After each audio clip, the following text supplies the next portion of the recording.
now.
Hi guys, good afternoon. Hello everyone. Welcome back to another video at PRATHAM Test Prep. This is your host Sanjeet Bhatia again.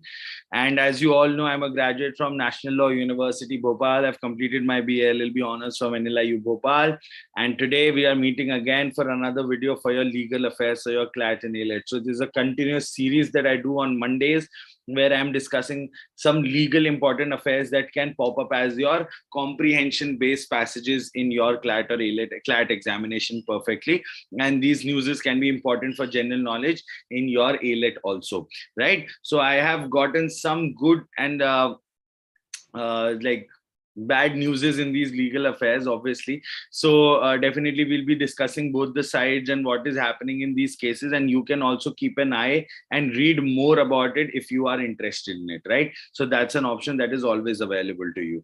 So the first thing for the day, before we move ahead, a like and share and subscribe on the channel and on the video will be great. So I would request you to do that. Now you can also join our Telegram channel. It is under the name of CLAT@Pratham also, and you can also go and subscribe to our YouTube channel too. Right now, coming to the next part, if you are looking for any mentorship or counseling, you can give us a call on 5 times 9 75392. That is something that you can do if you have any queries, any mentorship help, or any help you require in CLAT, AILET, MHCET, or you want to go to an abroad country and study there. You can also get in contact with us on the same number. We'll be happy to guide you all. Okay, so coming to the legal affairs for the day. What are these legal affairs? What do we have to keep in mind? So the first legal affair is that the Delhi High Court has issued a notice to WhatsApp, Facebook, challenging the requirement under the IT Act, right? IT rules of 2021 to trace first originator. So I have discussed this news earlier also in my sessions. Now there is a notice that is given by the Delhi High Court, in this case to WhatsApp and Facebook, which requirement that of the first originator. So the message that is coming and which is circulating in the society, then you have to see that you can trace the first originator, right? That where did it all started from, right? So that was the whole scenario in this case. Now there was a plea that was submitted that the provision goes against the concept of end-to-end encryption. So all of us use WhatsApp, and there is a small lock sign that always comes in, which says about end-to-end encryption, right? You always have seen that blue sign that talks about messages and calls are end-to-end encrypted. No one outside the WhatsApp chat, right? This kind of a message is always there. So you can see that obviously, so these are called end-to-end encryptions, that no one can read this message, and no one has the right, because it's personally protected, right?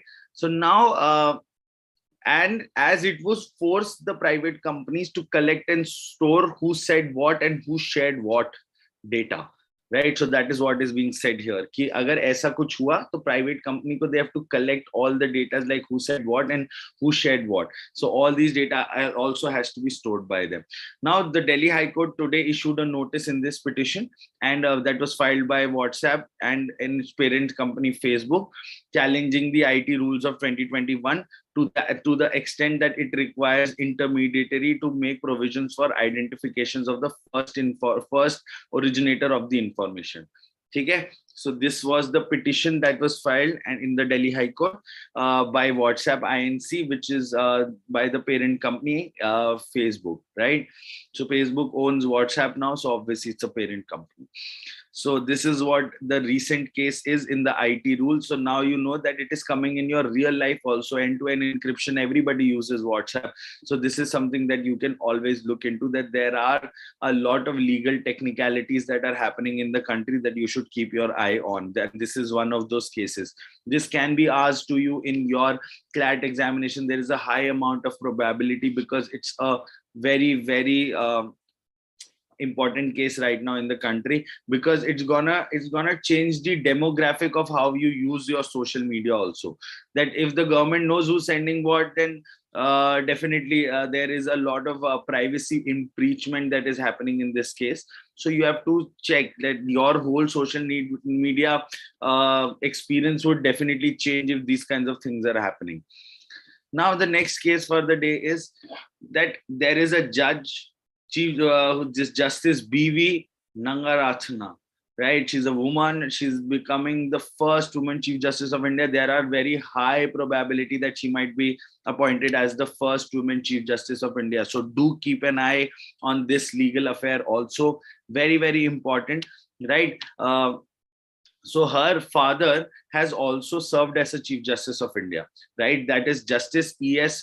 Venkataramaiah. Right, he's also been the CJI of India. Now she's following the footsteps of her father, and she's on the road to become the first woman Chief Justice of India. There is a lot of things going about her in India, and you can see that this is the scenario that we are standing in 2021. So you can remember the name of B.V. Nangarathna. That is apparently the next Chief Justice of India. There is a chance. Now, this is a very, very, you can say, a different kind of legal affair, but these kinds of things are also something that I want to discuss with all of you, because these will come to you when you are going for law also. So it's better that you discuss things of that sort right now. Okay, so this is a case that happened in the Chhattisgarh High Court, where the High Court has given a statement where they have talked about sexual intercourse by husband, not rape, even if it was force or against wife's wish. So as you all know, that marital rape is not a crime in our country, right? It is not recognized as a crime in our country. So these kinds of statements will come up in the court proceedings, right? Because there's no section in the IPC which defines this marital rape, and there's no punishment that is also defined. So basically it cannot be considered as a crime in our country right now. So that is why this kind of a statement has came out of Chhattisgarh High Court also. Now the court noted that section 376 of the IPC makes it clear that the sexual intercourse or a sexual act by a man with his own wife, not being a minor, is not rape, right? So that is what is being defined under the section 376 of the Indian Penal Code, right?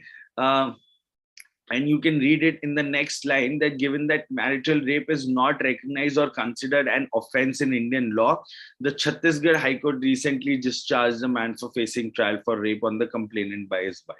So the name of the case is Dilip Pandey and others versus State of Chhattisgarh. So you can see that if the law is not defined in the act, then there cannot be a punishment against it, even if it's morally and ethically completely wrong.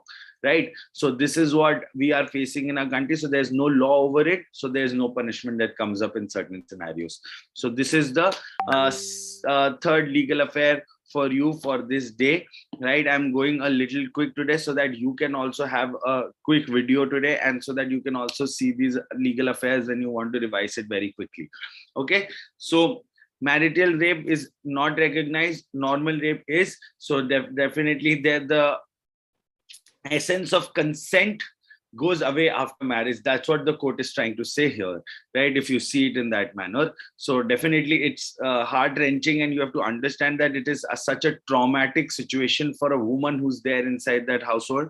But definitely there are no laws, so there's definitely no punishment against Mr. Dilip Pandey versus Chhattisgarh. Now, the next case that comes up is that mere refusal to repay borrowed money is not abetment of suicide under section 306 of the RPC, right? So that is what is being said in this code. Now, what was the court saying? Though different people may react or respond to a particular situation differently, but mere refusal to repay the loan cannot be considered in the act of abetment to drive the deceased to commit suicide. Right? So that is what is being said here, right?